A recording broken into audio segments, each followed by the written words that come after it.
Hello, my name's Joseph Graff. Before I get started with the video today, I want to tell you all that this video is just one part of a 500-part series where I analyze the 500 largest companies in America.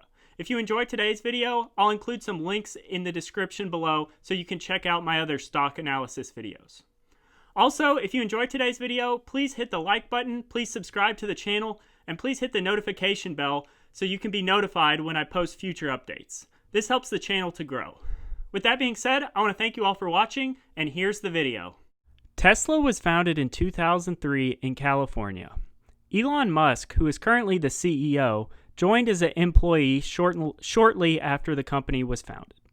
Tesla specializes in the manufacturing of electric vehicles.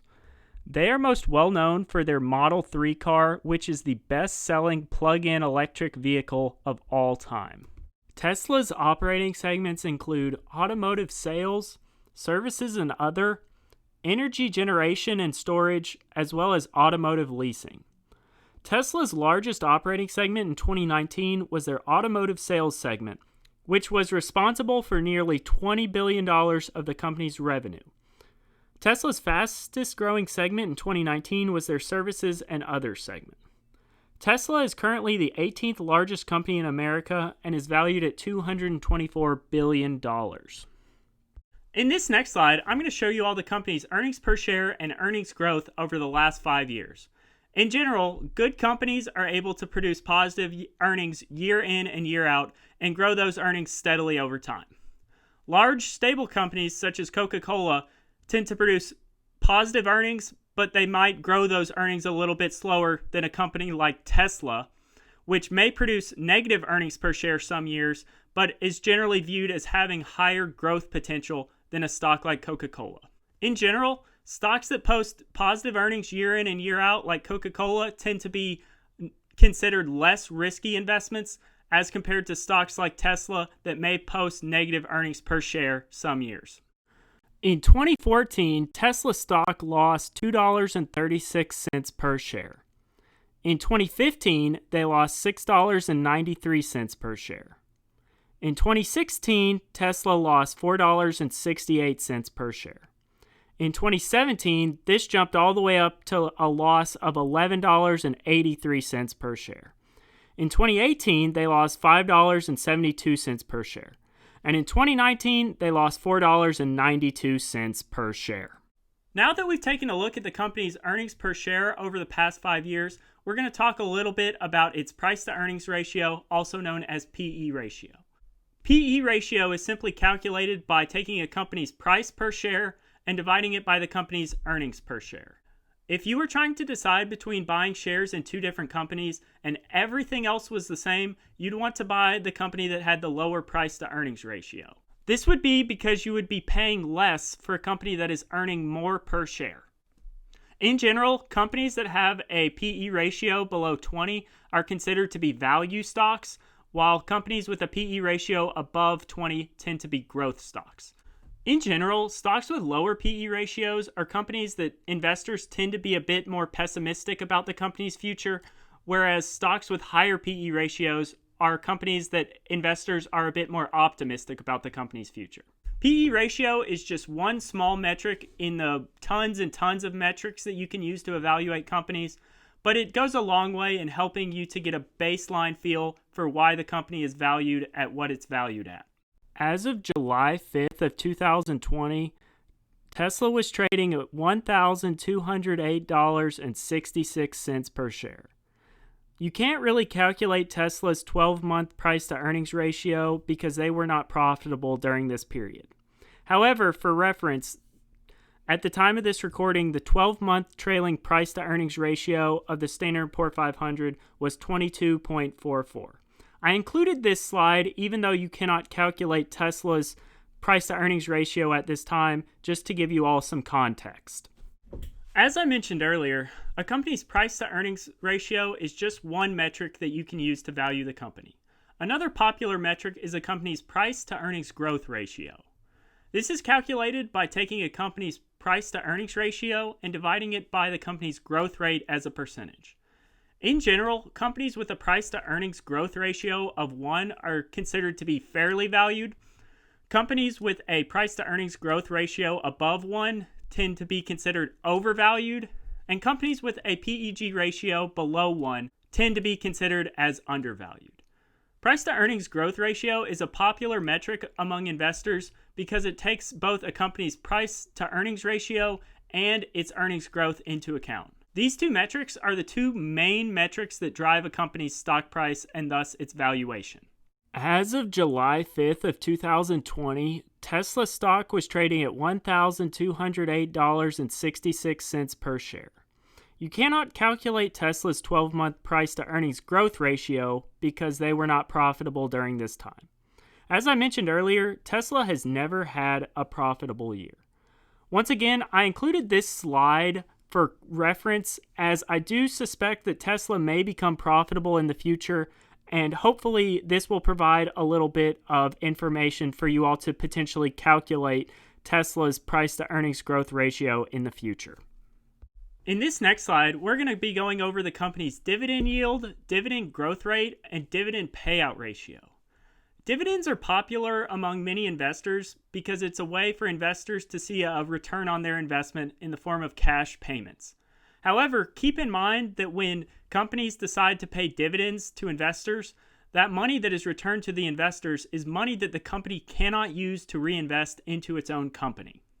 Dividend growth rate is the rate at which companies grow their dividends year after year. In general, investors like to see a high dividend growth rate as it means that they are receiving more and more money in dividend payments year after year.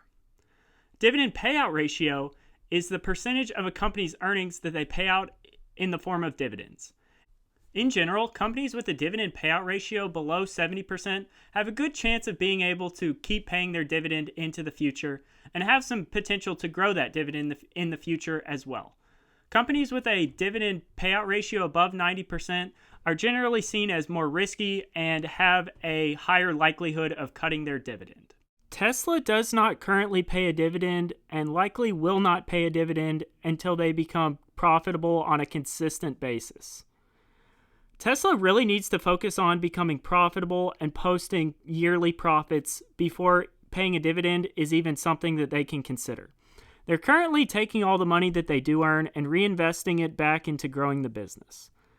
Maybe in the future, if they are able to post consistent yearly earnings that are positive, then they may be able to pay a dividend. In this next slide, we'll look at two more metrics that you can use to value a company. The first that we'll look at is price to book ratio. You can calculate a company's book value by simply summing up all of its assets and subtracting its liabilities or debts. You can calculate a company's book value per share by taking its book value and dividing it by the number of outstanding shares. And then you can calculate the company's price to book ratio by taking its price per share and dividing that by its book value per share. Price to book ratio is a good way to get an idea of whether a company is overvalued or undervalued. A company's debt to equity ratio is calculated by summing up all of its debts and dividing that by the total shareholder equity. Debt to equity ratio is a good metric for finding out how much a company uses debt to grow their company. In general, companies with a lower debt to equity ratio will tend to do better during a recession.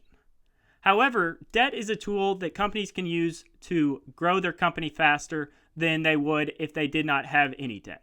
So debt is not necessarily a bad thing.